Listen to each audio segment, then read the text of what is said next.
Yes students, अब हम लोग इसी सेम चैप्टर का प्री मुगल पीरियड है ना, इसका नेक्स्ट पॉइंट पढ़ेंगे। आई होप बच्चों जो अभी हमने इससे पहले पढ़ा था इंडियन सब कंटिनेंट के बारे में, वो आपको अच्छे से समझ में आ गया क्या इंडियन सब कंटिनेंट क्या है, ठीक है, और वो कितने क्षेत्र में फैला हुआ था, ठीक है बच्चों, वो आपने अच्छे से समझा होगा। अब हम लोग आगे पढ़ेंगे sources of study history of Indian medieval period. Sources का मतलब क्या होता है बच्चों, आप ध्यान से देखेंगे बच्चों तो आपकी समझ में आ जाएगा। सोर्सेज का मतलब होता है साधन या ऐसी चीजें जिसको लेके हम हिस्ट्री के बारे में कुछ समझ सके, कुछ जान सके, उन्हें सोर्सेज कहते हैं। सोर्सेज ऑफ स्टडिंग यानी उसकी स्टडी करना है ना, उसको समझना। History of Indian medieval period, history of यानी इतिहास भारत का मध्यकालीन युग का, मिडाइवल पीरियड का, है ना, ठीक है भाई। अब बच्चों हम जानते हैं कि जो भी चीज का हम किसी का हिस्ट्री पढ़ते हैं या किसी चीज का ऑब्जर्वेशन करते हैं या कोई सोर्स हम पता करते हैं, तो उन सोर्सेज का ऑथेंटिक होना बहुत जरूरी है ना बच्चों। ऑथेंटिक वर्ड लिखा है मैंने यहाँ पे, ऑथेंटिक होना जरूरी है और रिलायबल होना भी जरूरी है। ये क्या है बच्चों, दोनों शब्द। ऑथेंटिक का मतलब होता है विश्वसनीय और रिलायबल का भी बच्चों मतलब वही होता है, जो वास्तविक होते हैं वो या जो रिलायबल होते हैं वो, ये ऐसे सोर्सेस के जिनके ऊपर हम आंख बंद कर विश्वास कर सके, ऐसे सोर्सेस बच्चों, ठीक है। तो अब हम लोग पढ़ रहे हैं बच्चों sources of study history of Indian medieval period, ठीक है। अब there are two kinds of sources, ठीक है। यदि हिस्ट्री को हमें स्टडी करना है तो there are two kinds of sources. The first one is a literary sources and the another one is archaeological sources, ठीक है बच्चों।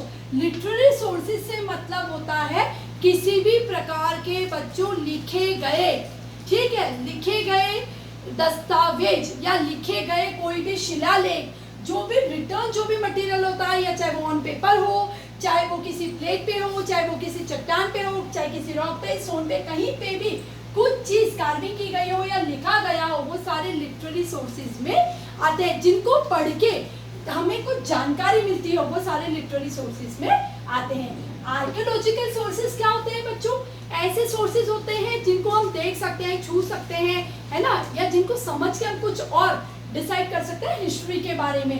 लाइक आर्कियोलॉजिकल सोर्सेज में क्या आता है बच्चों, देखिए कॉइन्स आ जाएंगे, सिक्के, जिनको हम देख के उसके ऊपर ईयर पढ़ सकते हैं, उसको देख के हम पता कर सकते हैं कि किस किंग ने उसको छपाया था। जैसे बच्चों अभी भी आप लोग कॉइन देखोगे ना, हम लोग जो डेली लाइफ में कॉइन इस्तेमाल करते हैं, तो you can see the years on that particular coin. आपको उस कॉइन पे ईयर भी नजर आएगा। पर्टिकुलर कुछ कॉइन्स होते हैं जिसमें वो कब प्रिंट किया गया था, वो ईयर आपको नजर आ जाएगा, उसकी वैल्यू नजर आ जाएगी, इंडियन गवर्नमेंट का सिंबल नजर आ जाएगा। तो कुछ ऐसी चीजें होती हैं जिससे we can identify कि particular coin is of which country, वो किस कंट्री का है वो हमें पता चल जाता है, ठीक है बच्चों। तो इसी तरीके से यदि हम कॉइन्स भी देखते हैं तो हमें पता चलता है कि किस राजा ने कब वो प्रिंट करवाया था।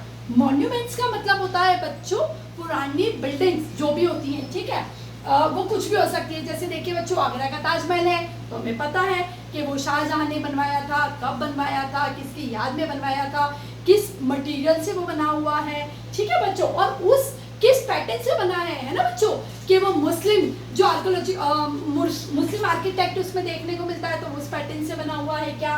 तो मॉन्यूमेंट्स का मतलब होता है पौराणिक बिल्डिंग्स। इंस्क्रिप्शन भी बच्चों वही होते हैं जो कहीं ना कहीं बिल्डिंग पे लिखा हुआ होता है, कोई तांबे की प्लेट पे लिखा हुआ होता है, वो सारे इंस्क्रिप्शंस होते हैं। और एनी मटेरियल, ठीक है बच्चों, ये कुछ ही किसी भी तरीके के हमें जब एविडेंस मिलते हैं, सबूत मिलते हैं कि जमीन को हमने खोदा, ठीक है, फिर हमें उसमें से कुछ अवशेष मिले, इंस्क्रिप्शन अवशेष, हमें कुछ अवशेष मिले, ठीक है बच्चों, तो हमने उस पे से समझा कि उस जमाने में लोग इस तरीके का पानी का बर्तन इस्तेमाल करते थे, इस तरह की मान लो उनके खिलौने बच्चे उनके खेलते थे उस तरीके के खिलौने से। ये सारी चीजें जब एक्सकेवेट होती है, जमीन में से खोदी जाती है या कहीं से निकाली जाती हैं, तो ये सारे आर्कियोलॉजिकल सोर्सेस कहलाते हैं। कौन निकालता है इन सारी चीजों को, जैसे कि बच्चों जो हमारा ट्रीटमेंट करता है वो डॉक्टर होता है, ठीक है ना। तो इसी तरीके से जमीन में से एक्सकेवेट करके चीजों को निकालने वालों को हम आर्कियोलॉजिस्ट कहते हैं। यहाँ पे बच्चों मैंने मेंशन किया है, देखो हम इनको क्या कहते हैं, आर्कियोलॉजिस्ट कहते हैं, हमने नया वर्ड सीखा है बच्चों, आर्कियोलॉजिस्ट, ठीक है। या तो आर्कियोलॉजिस्ट में निकालते हैं, कई बार साइंटिस्ट जो होते हैं वो भी इसकी खोज करते हैं। या मान लीजिए कोई चीज मिली है, ठीक है, कोई इन्वेंशन का पेपर मिला है, तो साइंटिस्ट इसमें देखेंगे कि क्या है वो, ठीक है। अब आगे हम बात करते हैं कि यदि हम लोग आर्कियोलॉजिकल सोर्सेज की बात करें बच्चों, तो उसमें किस किस को शामिल किया जाता है। आर्कियोलॉजिकल सोर्सेज में शामिल किया जाता है बच्चों बिल्डिंग्स को, ठीक है। बिल्डिंग्स में कौन कौन से होंगे, जैसे कि फोर्ट यानी किला हो जाएगा, टेम्पल्स यानी मंदिर हो जाएंगे, मॉस्क हो जाएंगे, पैलेसेस हो सकते हैं, ठीक है बच्चों, पैलेसेस हो सकते हैं। तो इस तरीके के जो पुराने बिल्डिंग होते हैं हम उनको देखते हैं कि वो किस पैटर्न से बना हुआ है, ठीक है, उसमें किस तरीके के मटेरियल का इस्तेमाल किया गया है, उसकी डिजाइनिंग कैसी है। तो इन सबसे आप समझते हैं कि वो किस राजा ने बनवाया था, कब बनवाया था, क्या पैटर्न था उसका। टेम्पल से हमें पता चलता है कि किस डेटिटीज या देवताओं की पूजा की जाती थी उस वक्त में। मॉस्क से भी हमें यही सब पता चलता है और महलों से भी। अब बात करते हैं हम लोग इंस्क्रिप्शन। इंस्क्रिप्शन क्या होता है बच्चों, इंस्क्रिप्शन का मतलब होता है समथिंग रिटन और कार्व्ड ऑन कॉपर प्लेट्स और स्टोन और रॉक्स। इंस्क्रिप्शन का मतलब होता है बच्चों की कोई ऐसी लेख लिखा हुआ, कहीं चाहे वो किसी चट्टान पे लिखा गया हो, किसी पत्थर पे लिखा गया हो, या ताम्रपत्र यानी तांबे की प्लेट पे लिखा गया हो। पहले बच्चों ऐसे बुक्स, कॉपीज, है ना, ये तो थी, लेकिन राजा जब कोई मैसेजेस कॉमन पब्लिक के लिए लिखवाते थे या अपनी कोई खास अचीवमेंट्स होते थे वो लोग किस पे लिखवा देते थे, बड़े बड़े पत्थरों पे लिखवा देते थे। मान लीजिए कि कहीं से हम कोई युद्ध जीत के आए हैं, तो हम उसकी मेमोरीज रखने के लिए कि हमने इस ईयर में यहाँ पे ये युद्ध जीता था, या मान लो ये टेम्पल हमने यहाँ पे इस ईयर में बनवाया था, तो उसके टेम्पल के मेन गेट पे आप पत्थर पे देखोगे तो लिखा हुआ होगा कि किस ईयर में वो बना हुआ है, किसने बनवाया है। इस तरीके के इंस्क्रिप्शंस कहलाते हैं बच्चों, चाहे वो कॉपर प्लेट पे हो सकता है, किसी चट्टान पे हो सकता है। इसी तरीके से बच्चों आप आगे और पढ़ोगे कि अशोक ने भी, राजा जो सम्राट अशोक थे, जो चक्रवर्ती सम्राट अशोक थे, उन्होंने भी शिलालेख बनवाए थे जो हमें सारनाथ में देखने को मिलते हैं, सारनाथ के स्तंभ पे, ठीक है बच्चों। आगे मैं आर्कियोलॉजिकल सोर्सेज में बात कर रही हूँ बच्चों, कॉइन्स की बात कर रही हूँ। हम लोग, जैसा मैंने अभी आपको बता दिया कि हर एक राजा उस जमाने में अपने किंगडम के, अपने एम्पायर के पर्टिकुलर जो कॉइन्स थे वो बनवाते थे बच्चों। आप लोगों ने कई बार देखे होंगे ऐसे पिक्चर्स कि जिसके ऊपर राजा के चित्र बने हुए हैं, या मान लीजिए किसी राज्य का सिंबल एलिफेंट है, ठीक है, तो वो एलिफेंट बना हुआ है। इस तरीके के अलग अलग कॉइन्स अपनी सुविधा के अकॉर्डिंग वो कॉइन्स बनवाए जाते थे बच्चों। कॉइन्स अलग अलग तरीके के होते थे।